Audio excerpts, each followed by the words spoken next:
హైదరాబాద్కు ఆవల తొలిసారి మేడారంలో మంత్రివర్గ సమావేశం జరగనుంది. మున్సిపల్ ఎన్నికలు సహా కీలక అంశాలపై కేబినెట్లో చర్చించనున్నారు. అత్యద్భుతంగా చేపట్టిన మేడారం ఆలయ అభివృద్ధి పనులను సీఎం రేవంత్ రెడ్డి రేపు ప్రారంభిస్తారు. ముఖ్యమంత్రి పర్యటనకు అధికారులు పటిష్ట ఏర్పాట్లు చేశారు. ములుగు జిల్లా తాడ్వాయి మండలం మేడారం సమ్మక్క సారలమ్మల ఆలయం శోభయానమైంది.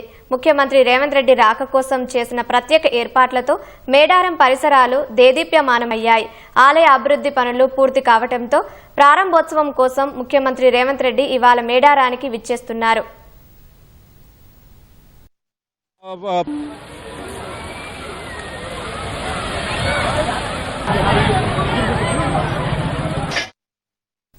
మేడారంలో మంత్రివర్గం సమావేశం కావడం మరో ప్రత్యేకతగా నిలిచింది.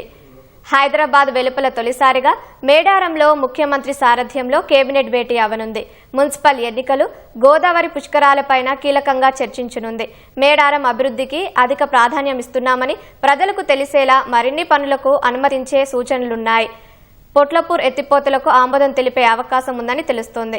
మంత్రులు, ఉన్నతాధికారులంతా మేడారానికి రానుండటంతో వనదేవతల చెంత కోలాహలం నెలకొననుంది. ముఖ్యమంత్రి ఖమ్మం నుంచి నేరుగా సాయంత్రం 4 గంటలకు మేడారానికి చేరుకుని తొలుత అభివృద్ధి పనులను పరిశీలిస్తారు. అనంతరం హరిత హోటల్లో మంత్రివర్గంతో సమావేశమవుతారు. ఇందుకోసం జిల్లా యంత్రాంగం విస్తృతమైన ఏర్పాట్లు చేసింది.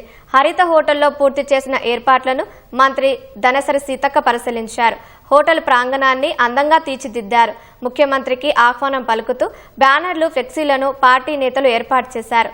సోమవారం ఉదయం 6:30 తర్వాత మేడారం అభివృద్ధి పనులను ప్రారంభిస్తారు.